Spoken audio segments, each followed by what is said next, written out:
उत्तराखंड उत्तराखंड चाहे जो मजबूरी हो, चाहे जो मजबूरी हो, राष्ट्रीय शिक्षक संघ उत्तराखंड उत्तराखंड जोर की टक्कर से। सादरम अभिवादनम, सर्वेभ्यो नमो नमः। मैं डॉक्टर विमल कुमार गौड़ एक बार फिर अपने सभी दर्शकों का, पाठकों का, श्रोताओं का अपने इस YouTube चैनल में हार्दिक स्वागत एवं अभिनंदन करता हूं। आज आप लोगों के बीच में राजकीय शिक्षक संघ उत्तराखंड द्वारा 2 सितंबर 2024 से लेकर के 16 सितंबर 2024 तक जो चक्रीय रूप में एक आंदोलन चलाया था, आखिर राजकीय शिक्षक संघ उत्तराखंड को वह आंदोलन क्यों करना पड़ा, इस आंदोलन के लिए बाध्य क्यों होना पड़ा, इसी विषय वस्तु को लेकर के आप लोगों के बीच में उपस्थित हूँ। आशा करता हूँ आपको वीडियो अच्छा लगेगा, लाइक कीजिएगा, शेयर कीजिएगा और यदि अभी तक चैनल को सब्सक्राइब नहीं किया है तो चैनल को सब्सक्राइब अवश्य कीजिएगा। तो इस आंदोलन की पृष्ठभूमि कहाँ से तैयार हुई, मैं सर्वप्रथम उस पर चर्चा करना चाहता हूँ। तो ये बात है 15 सितंबर 2022 की, लगभग 2 वर्ष पूर्व की बात है। तो उत्तराखंड सरकार ने उत्तराखंड राज्य शैक्षिक अध्यापन संवर्ग राजपत्रित सेवा नियमावली 2022 का निर्माण किया और जो पुरानी उत्तराखंड राज्य शैक्षिक अध्यापन संवर्ग राजपत्रित सेवा नियमावली थी उसमें कुछ संशोधन किया। तो इसमें जो संशोधन किया उस संशोधन में मोटा मोटा जो बताया गया था, जो संशोधन किया गया था वो ये किया गया था कि जो पहले प्रधानाचार्य के पदों पर जो 100% पदोन्नति होती थी उस पदोन्नति में कटौती कर दी। तो जो टोटल पद हैं, जो कुल पद हैं, उनमें 50% पद तो पदोन्नति से भरे जाएंगे और 50% पद सीमित विभागीय परीक्षा के माध्यम से भरे जाएंगे। तो जब यह नियमावली शिक्षकों के सामने आई तो शिक्षकों ने उसका अध्ययन किया और लगभग उत्तराखंड के सभी जनपदों में छिटपुट रूप में इसका विरोध भी हुआ, लेकिन विरोध जिस स्वर में होना चाहिए था उस स्वर में नहीं हो पाया। तो पौड़ी जनपद में मैं इस चीज़ को बहुत नज़दीक से देख रहा था। तो इस चीज़ का विरोध पौड़ी जनपद में 2 स्थानों पर मुख्य रूप से हुआ, एक तो कोटद्वार में और एक जनपद मुख्यालय पौड़ी में। फिर वो विरोध कहीं दब गया।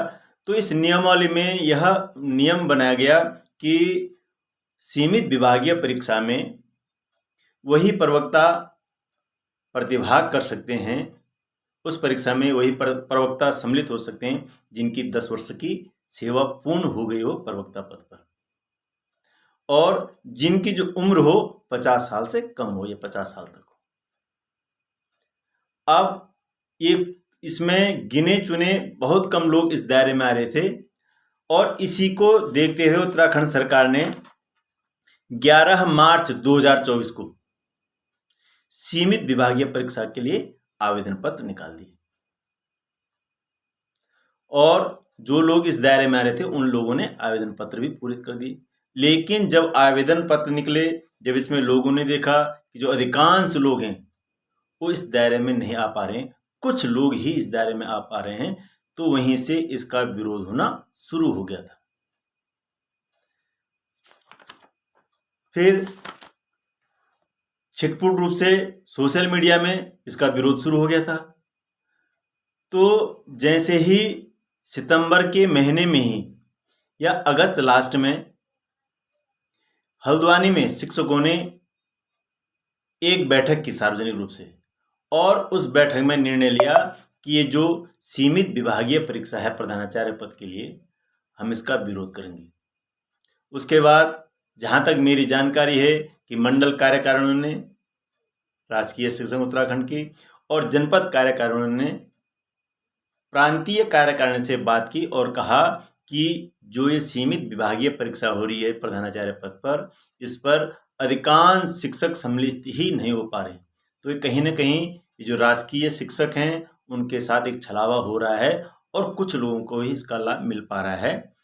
तो ऐसी एक चर्चा परिचर्चा करके राजकीय शिक्षक संघ उत्तराखंड ने एक चक्रीय आंदोलन की रूपरेखा तैयार की और अपने समस्त सदस्यों को उस रूपरेखा से अवगत कराया। तो उसमें आंदोलन का जो प्रथम चक्र था उसमें यह निर्णय लिया गया कि 2 सितंबर 2024 को जितने भी राजकीय शिक्षक संघ के उत्तराखंड के जितने भी सदस्य हैं वे अपने विद्यालय में चाक डाउन कर कार्य का बहिष्कार करेंगे। तो ये जो प्रथम चरण का आंदोलन का जो प्रथम चरण था ये पूरे उत्तराखंड में सफल रहा और सभी विद्यालयों में जो भी राजकीय शिक्षक उत्तराखंड के सदस्य थे उन्होंने इसका अनुपालन किया। और इस आंदोलन का जो दूसरा चरण था वो 5 सितंबर 2024 को शिक्षक दिवस के अवसर पर यह निर्णय लिया गया था कि हम काली पट्टी बांध करके शिक्षक दिवस का विरोध करेंगे और किसी भी जो सरकार के द्वारा आयोजित जो सम्मान समारोह हैं उन सम्मान समारोह में प्रतिभाग नहीं करेंगे। लगभग ये द्वितीय चरण वाला जो आंदोलन की रूपरेखा थी, जो कार्यक्रम था, ये भी सफल रहा, लेकिन फिर भी कुछ लोगों ने सरकार के द्वारा आयोजित जो सम्मान समारोह था उसमें प्रतिभाग किया। उसके बाद 6 सितंबर को यह कार्यक्रम रखा गया था कि जितने भी राजकीय शिक्षक संघ उत्तराखंड के सम्मानित सदस्य हैं वो सभी अपने अपने जनपद मुख्यालयों में जाकर के एक दिन का धरना प्रदर्शन करेंगे मुख्य शिक्षा अधिकारी के कार्यालय में। तो यह जो चरण था ये भी बहुत अच्छा रहा और पौड़ी में मैंने इस आंदोलन को बहुत नज़दीक से देखा तो वहाँ बहुत अधिक संख्या में शिक्षक और शिक्षिकाएं पहुंची हुई थी। उससे पता लग रहा था कि लोगों में इस नियमावली के विरोध में कितना आक्रोश है। पूरे जो शिक्षक और शिक्षिकाएं थे सामूहिक अवकाश लेकर के अपने जनपद के मुख्यालयों में पहुंचे हुए थे। उसके बाद 9 सितंबर को जो चरण था आंदोलन का वो ये रखा गया था कि माध्यमिक शिक्षा निदेशालय देहरादून में मंडल व प्रांत के निर्वाचित एवं मनोनीत पदाधिकारी वहां धरना प्रदर्शन करेंगे। उसके बाद 10 तारीख से क्रमिक अनशन शुरू हो गया था और जनपदों को यह दायित्व दिया गया था कि किस तारीख को कौन सा जनपद देहरादून माध्यमिक शिक्षा निदेशालय में प्रतिभाग करेंगे। तो 10 तारीख को जो क्रमिक अनशन था उसमें देहरादून, नैनीताल, रुद्रप्रयाग के जो हमारे राजकीय शिक्षक उत्तराखंड के जो सदस्य उन्हें प्रतिभाग करना था। 11 तारीख को हरिद्वार, अल्मोड़ा, उत्तरकाशी, 12 तारीख को टिहरी, चंपावत, 13 तारीख को उधम सिंह नगर, पिथौरागढ़, चमोली, 14 तारीख को बागेश्वर और पौड़ी ने वहां पर प्रतिभाग करना था। फिर यही क्रम आगे भी चलता रहना था। तो 10 तारीख को जो क्रमिक अनशन शुरू हुआ था उसमें जो प्रथम दिन था क्रमिक अनशन में, उसमें कौन कौन क्रमिक अनशन में बैठे थे? रविशंकर जी, हेमंत पेनुली जी, नमिता पाठक जी, अर्जुन पवार जी, नरेश भट्ट जी, विवेक पांडे जी, रेखा धनिक जी, ममराज सिंह चौहान जी, आलोक रोथाण जी, गिरीश जोशी जी, कुलदीप भंडारी जी, ये प्रथम दिन के क्रमिक अनशन में बैठे थे। और दूसरे दिन 11 तारीख को जो क्रमिक अनशन था उसमें भारतेंद्र जोशी जी, भवन चिलवाल जी, जीवन तिवारी जी, अतुल सिंह मेहर जी, बलवंत असवाल जी, मनोज पाल परमार जी, हरेंद्र सैनी जी, रविंद्र रोड जी, खिलानंद नोटियाल जी। 12 तारीख को दिलवर रावत जी, बुद्धि प्रसाद भट्ट जी, जगमोहन शर्मा जी, लक्ष्मण सिंह रावत, संजय गुसाई, जगदीश अधिकारी, इंदुवर जोशी, कुलदीप चौहान और विनोद गहतोड़ी और गोविंद मेहता जी ये क्रमिक अनशन पर बैठे थे। और 13 तारीख को प्रदीप भंडारी जी, प्रकाश चौहान जी, भरत सिंह नेगी जी, दीपक शर्मा जी, अनंत चौहान जी, नीरज चौहान जी, कौशल चौधरी जी, जानकी अधिकारी जी, विवेक पवार जी, भूपेंद्र सिंह भंडारी जी, मनमोहन मेहता जी। और 14 तारीख को जो क्रमिक अनशन में बैठे थे बलराज गुसाई जी, विजेंद्र बिष्ट जी, मनमोहन चौहान जी, जयदीप रावत जी, संजय रावत जी, विजेंद्र तोमर जी, गजेंद्र रावत जी, भवान सिंह नेगी जी, मनोज काला जी, राजेंद्र सिंह रावत जी, मोहनचंद जोशी जी। और उसके बाद 14 तारीख को ही दोपहर के बाद से आमरण अनशन का कार्यक्रम शुरू हो गया था। तो राजकीय शिक्षक संघ उत्तराखंड की ओर से आमरण अनशन में कौन बैठे थे? अर्जुन पवार जिला मंत्री देहरादून, देवेंद्र बिष्ट ब्लॉक अध्यक्ष बीरोंखाल, अंकित रोथान ब्लॉक मंत्री अगस्त्यमुनि। इन 3 लोगों ने आमरण अनशन में बैठने का निश्चय किया था और ये 3 लोग आमरण अनशन में बैठ गए थे। तो इस बीच 14 तारीख तक जो भी घटनाक्रम घटा, तो 14 तारीख तक क्या क्या घटनाक्रम घटा। 10 तारीख को जो शिक्षा सचिव हैं उन्होंने एक पत्र लोक सेवा आयोग के सचिव को भेज दिया और उन्होंने ये लिख करके उसमें भेज दिया कि जब भी इस नियमावली में संशोधन किया जाएगा और संशोधन होने तक आप इस परीक्षा को स्थगित करने की कृपा कीजिएगा, इसको स्थगित कीजिएगा। फिर लोक सेवा आयोग का जो स्थगन आदेश है वह 13 सितंबर 2024 को निकला। उन्होंने भी जो शिक्षा सचिव थे उनके पत्र का उल्लेख करते हुए और संशोधन होने तक इस परीक्षा को स्थगित किया जाता है। और यह परीक्षा कब थी? 29 सितंबर 2024 को थी। तो फिलहाल परीक्षा तो स्थगित हो गई और आमरण अनशन शुरू हो गया। तो 14 को आमरण अनशन शुरू हो गया और 15 को आमरण अनशन स्थल पर जो माननीय मुख्यमंत्री जी के ओएसडी दलवीर सिंह दानू जी और हम उत्तराखंड जो शिक्षा निदेशक थे श्री व्यास जी वहां पहुंचे और उन्होंने राजकीय शिक्षक संघ उत्तराखंड से बात की और उत्तराखंड के जो राजकीय संघ उत्तराखंड के जो महामंत्री अध्यक्ष हैं उनके नाम एक पत्र लिखा। उस पत्र में क्या लिखा हुआ था वो मैं आपको पढ़ करके सुना रहा हूं। अध्यक्ष और महामंत्री को संबोधित है। 15 सितंबर का यह पत्र है। विषय है आमरण अनशन धरना प्रदर्शन समाप्त किए जाने के संबंध में। महोदय, आपको अवगत कराना है कि शासन की पत्र संख्या इतना दिनांक 10 सितंबर 2024 के द्वारा माध्यमिक शिक्षा विभाग के अंतर्गत प्रधानाचार्य रायका राजकीय बालिका इंटर कॉलेज के 50% पदों पर आयोग के माध्यम से दिनांक 29/9/2024 को आयोजित होने वाली सीमित विभागीय परीक्षा को स्थगित किए जाने हेतु सचिव उत्तराखंड लोक सेवा आयोग को पत्र प्रेषित किया गया, जिसके क्रम में उत्तराखंड लोक सेवा आयोग द्वारा उक्त परीक्षा को स्थगित कर दिया गया है।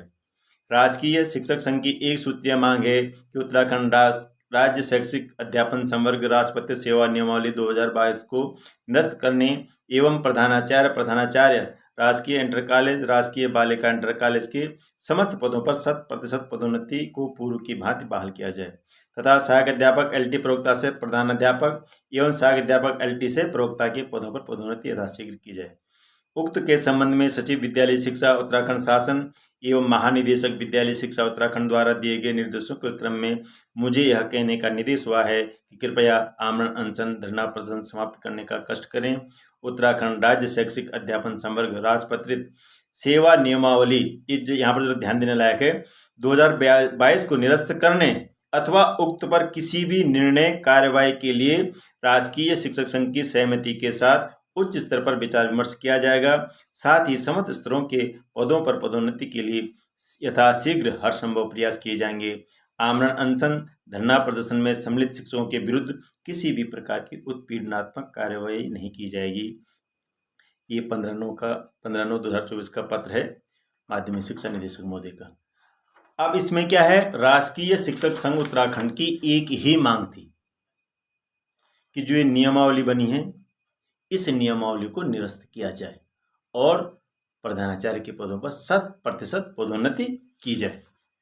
अब इस बीच फिर क्या घटना घटती है 16 तारीख को। इसके बाद जब माध्यमिक निदेशक महोदय की चिट्ठी आ गई तो कोर कमेटी की बैठक हुई। कोर कमेटी ने अपने मंडल जिला के पदाधिकारियों के साथ बैठक की और इस पत्र के बाद राम सिंह चौहान जी ने कहा, जो उत्तराखंड के जो अध्यक्ष हैं राजकीय शासन के, पूरी हमारी जो कोर कमेटी है मंडल कार्यकारिणी जनपद कार्यकारिणी इसमें विचार विमर्श करेगी, उसके बाद ही कोई निर्णय लिया जाएगा। फिलहाल हम ये जो धरना प्रदर्शन है और आमरण अनशन इसको स्थगित नहीं कर रहे। फिर 16 तारीख को एक डेलीगेशन मुख्यमंत्री आवास पर मुख्यमंत्री श्री पुष्कर सिंह धामी जी को मिलने के लिए गए और मुख्यमंत्री जी की भावनाओं का सम्मान करते हुए आमरण अनशन को स्थगित करने का निर्णय लिया।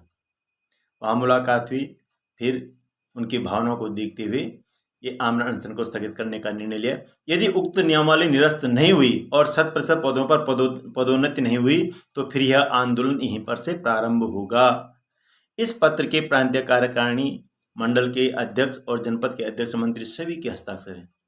फिर उसके बाद कार्यकारिणी ने सचिव विद्यालय शिक्षा को एक पत्र भेजा और उस पत्र में ये लिखा हुआ था कि 100% पदोन्नति होनी है और यदि ये नियमावली निरस्त नहीं हुई और 100% पदोन्नति नहीं हुई तो जहां से हम ये इस आंदोलन को स्थगित कर रहे हैं वहीं से फिर हम इस आंदोलन को शुरू कर देंगे। फिर निदेशक माध्यमिक शिक्षा श्री लीलाधर व्यास जी ने अनशनकारियों को जो आमरण अनशन पर बैठे हुए थे उनको जूस पिला करके उनका अनशन समाप्त करवाया। लेकिन आज 16 अक्टूबर 2024 हो गए हैं लेकिन अभी तक इस पर कोई कार्य नहीं हुआ। उल्टा समाचार पत्रों में पढ़ने को मिल रहा है कि इसमें संशोधन किया जा रहा है नियमावली में और जो सहायक अध्यापक हैं जिनको उस पद पर कार्य करते हुए 15 वर्ष पूरे हो गए उनको भी सम्मिलित करने की विभाग ऐसा प्रस्ताव शासन को भेज रहा है। जबकि राजकीय शिक्षक संघ उत्तराखंड की ऐसी मांग नहीं थी।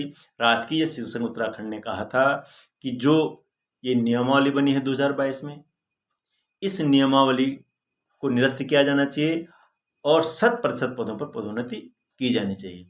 अब देखा ही जाएगा कि उत्तराखंड सरकार और शिक्षा विभाग किस प्रकार से राजकीय शिक्षक संघ उत्तराखंड की बात को मानता है या नहीं, या फिर अपनी हठ धर्मिता को लेकर के आगे बढ़ता है, जिसमें अधिकांश शिक्षकों का अहित हो रहा है और कुछ शिक्षक जो चुने हुए जो शिक्षक हैं वही इससे लाभान्वित हो पा रहे हैं और वह भी इस परीक्षा को कराने के लिए अपने स्तर पर सरकार पर दबाव, विभाग पर दबाव बनाने का प्रयास कर रहे हैं। लेकिन राजकीय शिक्षक संघ उत्तराखंड का इसमें अपना क्लियर मानना है कि यह जो भर्ती नियमावली है उत्तराखंड राज्य शैक्षिक अध्यापन संवर्ग राजपत्रित सेवा नियमावली 2022 ये निरस्त होनी चाहिए और इसके निरस्त होने पर ही 100% पदों पर पदोन्नति होनी चाहिए।